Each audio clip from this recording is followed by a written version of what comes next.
So this is an extremely effective anti-Revan team in Territory Wars and Arena, and it's using Resistance plus Nightsisters. The ancient enemies are actually working well with each other, and of course, as most of the specific anti-Revan teams, it does not hold on defense, but it can reliably take out Revan teams on offense with a speed disadvantage. So we're gonna be using Jedi Training Ray, BB-8, who is gonna be the engine of the team, and his speed is the only one you really have to look out for. We have Asajj, R2, and Night Sister Zombie. So BB-8, he is used mostly because of two things. First of all, self-preservation tactics protocol. If BB-8 is active, droid allies gain 8% turn meter for each active droid ally. So because we're using BB-8 and R2, we're gaining 16% turn meter at the start of the match, and Revan's leadership ability does not stop that because it's a unique rather than a leadership. And because of that, you're gonna start with 16% speed. The effective speed on BB-8 only has to be 84% as much as your opponent's Revan in order to outspeed Revan. So keep that in mind. It's Revan has to be 84. It has to be on 100 over 84 more speed than your BB-8, and that's 1.19. So BB-8 will be faster than the enemy Revan unless it has 1.19 times speed that BB-8 does. And of course, you're gonna have to take in the leadership ability as well. The next BB-8 is also used because he gives secret intel, which gives, which one is it?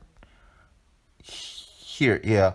Whenever another resistance ally gains secret intel, Ray gains 8% turn meter. So Ray speed is not the most important thing, but you still want to have her fast because every time BB-8 is using his covert data transfer, BB-8 and another ally both gain secret intel, so that's 2. So 2 times, which one is it? 8%, that's 16% turn meter. So with that 16% turn meter boost, Jedi Training Ray is usually going to get to 100% turn meter.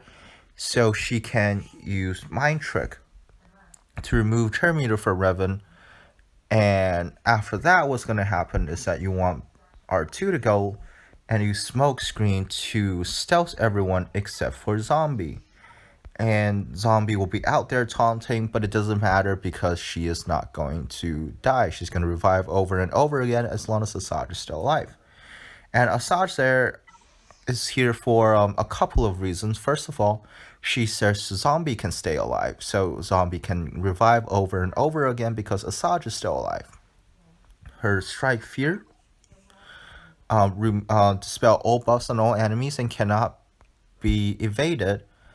So this is great because as everyone knows, Jedi teams have a lot of buffs, especially Foresight. So this goes through all of them and remove all of the buffs so you can take out whatever enemy you want. And back to Jedi Training Ray. After you remove the turn meter and stealth everyone except for Zombie, you want to use her Defiant Slash. And this is a trick most people have found out by now, is that her undispellable healing immunity is going to stop the Savior ability from Revan. So he would not be able to get the lowest character up to 100 health or 100 protection. They're going to stay at 1% and someone else is going to easily take them out. So you're going to use this on hopefully Grandmaster Yoda if they're not using a stealth character. And you take out Yoda, and you just use the same thing again and again. Use R2 to stealth everyone but Zombie. Use Asajj to cleanse the debuffs, and you're gonna use her Cruel Strike and Endless Wrath because she's getting that you want unique Zeta, so she's gaining that offense, stacking offense every time a character dies, and Zombie is gonna die a lot. And of course, PBA Illuminated Destiny is going to give that a lot more offense, a lot more defense, and expose our enemies. This is going to help you a lot as you take out the enemies. So all in all, Zombie is going to be your tank, BB-8 is going to be your support, R2 is going to be the enabler for the tank, and Ventress and Jedi Trainer Rey are your attackers, and Asajj also does some control stuff.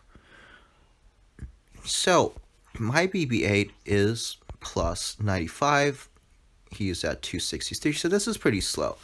If I give him my Thrawn mods, which is right here, 118 speed set, he's going to be at 302.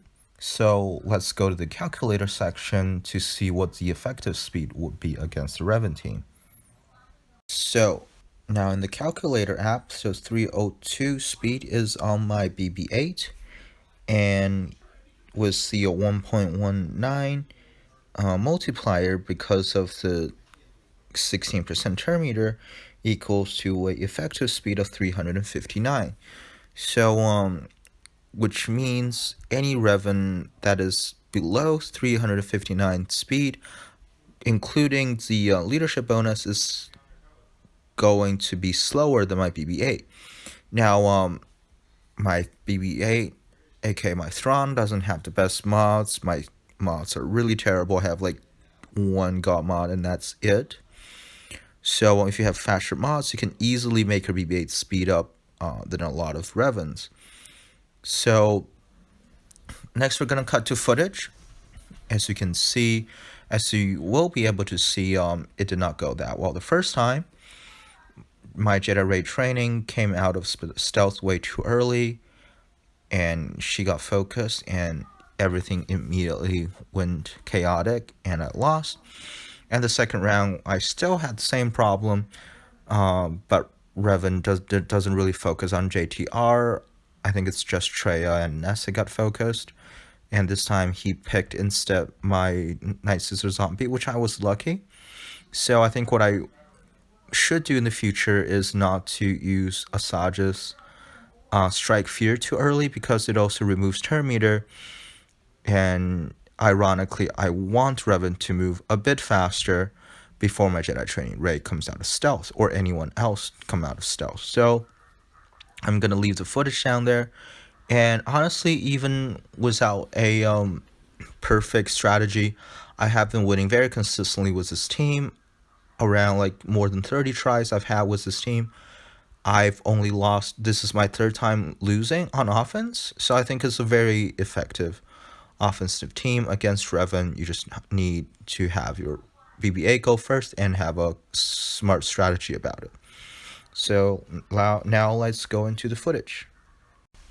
So this is the Revan squad I'm going to be facing. And as you can see, his Revan speed is 221.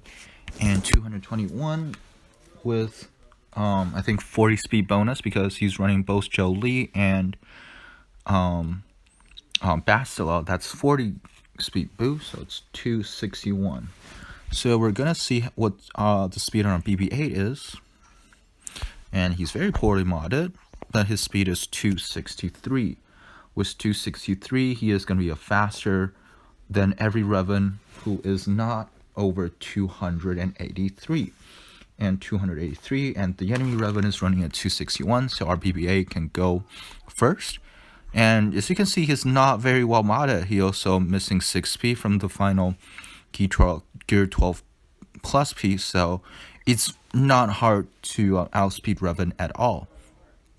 And running a double Zeta Rey, which is her leadership, and the Foresight one that gives her more damage. Double Zeta BB-8, double Zeta R2, and double Zeta Asajj Ventress. And everyone is gear 12 except for Zombie, who is gear 11. So let's get into this fight. So BB-8 outspeeds Revan, good. And you're going to use Rey to remove turn meter from Revan. so he cannot use the marked ability yet.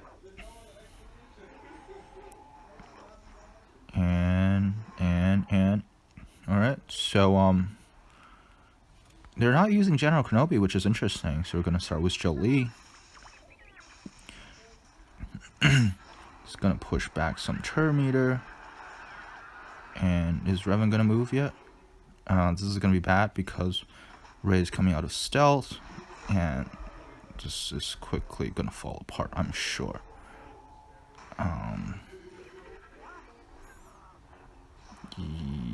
Yeah.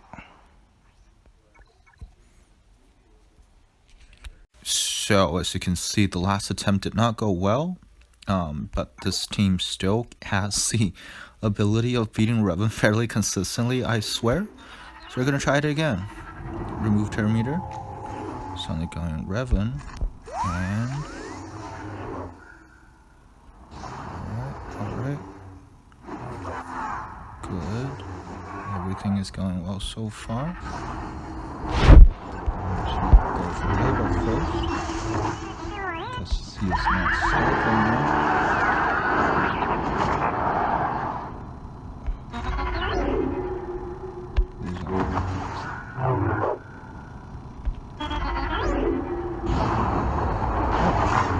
This is very lucky, actually. He specifically went for this. So I guess he doesn't really have much of a preference outside of Traya, which is good. And now we're going to go for Jolie.